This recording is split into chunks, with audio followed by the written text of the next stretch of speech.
नमस्कार। स्मिता पाटिल का जन्म 17 अक्टूबर 1955 को पुणे में हुआ था। मृत्यु 13 दिसंबर 1986। एक अभिनेत्री थी जो फिल्मों, टेलीविज़न और नाटकों में दिखाई दी। सभी समय की सबसे महान अभिनेत्रियों में से एक के रूप में माना जाता है। स्मिता ने मुश्किल से एक दशक के करियर में अधिक हिंदी, बंगाली, मराठी, गुजराती, मलयालम और कन्नड़ फिल्मों में अभिनय किया। स्मिता पाटिल का जन्म पुणे में महाराष्ट्रीय राजनेता शिवाजीराव गिरधर पाटिल और सामाजिक कार्यकर्ता विद्याताई पाटिल के घर हुआ था। उनका परिवार मूल रूप से महाराष्ट्र के खानदेश प्रांत के सिरपुर शहर का रहने वाला था। एक बच्चे के रूप में उन्होंने नाटकों में भाग लिया। स्मिता ने पुणे के रेणुका स्वरूप मेमोरियल सेकेंडरी स्कूल, गर्ल्स भावे स्कूल से पढ़ाई की। बाद में उन्होंने बॉम्बे विश्वविद्यालय में साहित्य का अध्ययन किया। वह पुणे में स्थानीय थिएटर समूहों का हिस्सा भी थी और अपना अधिकांश समय film and television institute of India FTII के परिसर में बिताती थी, जिसे कई लोग ऐसा संस्थान के रूप में मानते हैं। उनके पिता के कैबिनेट मंत्री के रूप में चुने जाने के बाद 1969 में उनका परिवार बॉम्बे, अब मुंबई चला गया। स्मिता पाटिल ने अभिनेता राज बब्बर से शादी की थी।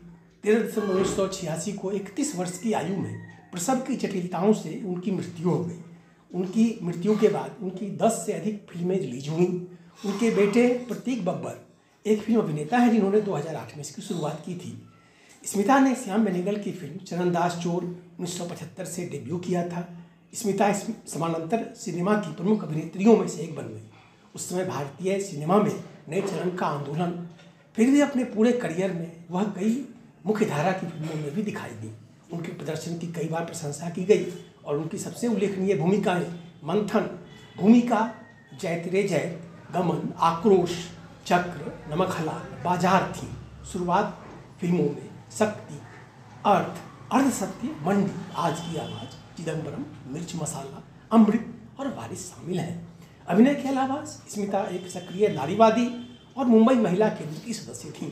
वह महिलाओं के मुद्दों की उन्नति के लिए गहराई से प्रतिबद्ध थीं और पारंपरिक भारतीय समाज में महिलाओं की भूमिका, उनकी मध्यम वर्ग की महिलाओं द्वारा सामना किए जाने वाले परिवर्तनों की खोज करने वाली फिल्मों में अभिनय किया।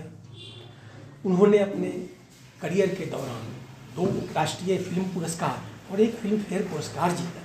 1985 में 30 साल की उम्र में स्मिता को भारत के चौथे सर्वोच्च नागरिक सम्मान पद्मश्री से सम्मानित किया गया था। स्मिता पाटिल पब्लिक स्कूल आज भी स्मिता की याद में धुले जिले के सिरपुर में चलाया जाता है। स्मिता पाटिल ने अपने अभिनय से दर्शकों पर अमिट छाप छोड़ी। 13 दिसंबर 1986 को 31 साल की उम्र में प्रसव पर परल सेप्सिस की जटिलताओं के कारण स्मिता की मृत्यु हो गई। Thank you.